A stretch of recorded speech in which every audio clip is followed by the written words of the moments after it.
உங்களுக்கு இதனால ஆபத்து இருக்கு.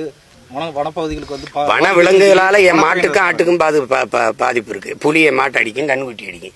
எங்க மாடால என்ன உங்களுக்கு பாதிப்பு இருக்கு சொல்லுங்க. ஏதாவது சான்று காட்டுங்க. ஒரு சான்று சொல்லுங்க. இதை செஞ்சு விடுது அப்படின்னு. இன்றைய போராட்டம் நீங்க புல்ல தின்னுறுதுன்றீங்க.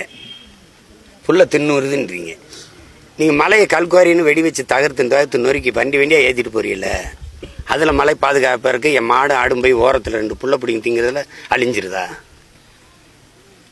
அது சாதாரண பாமரன்னு கூட இந்த கேள்வி எழுமே. இது ஏன் ஆட்சியாளர்களுக்கு தோணல? சரி விடியா, நான் மலைக்கு வரலையா, மாற்று இடத்த கொடுத்துட்டு தடை பண்ணிருக்கணும்ல. நீ அப்படித்தானே செஞ்சிருக்கணும். இதுல மேய்ச்சிக்கப்பா அந்த இருக்குப்பா காடு, இது பூரா உனக்கு மேய்ச்சல் காடு தானே, நான் கும்பிட்டுட்டு மகாராசனா இருங்கன்னு மேய்க்க போயிருப்பேன்ல. சொல்லுங்க தம்பி. இந்த மாடு அப்படி போய் சமதளத்துல மேயிற மாடு இல்ல தம்பி. இது மலை மாடு தான். இது தேனி மலை மாடு, மலை மாடு, பருகூர் மலை மாடு. அப்படிதான் சொல்ற. மலை கொம்பு மாடு. இது மாடே. அவனை போய் இங்கிட்டு போடா அங்கிட்டு போடான்னா எப்படி? உங்க வீடு இங்க இருக்கு, அதெல்லாம் அந்த பக்கம் போகக்கூடாது, எந்த பக்கமா அது போனா என் வீடு இங்கதான் இருக்குன்னு தானே அவன் சொல்லுவான். அப்படிதான் நீங்க சொல்லுவீங்க. அதை தான் இப்ப நான் கேட்டுட்டு இருக்கேன். 2026 சட்டமன்ற தேர்தலில் பல கட்சி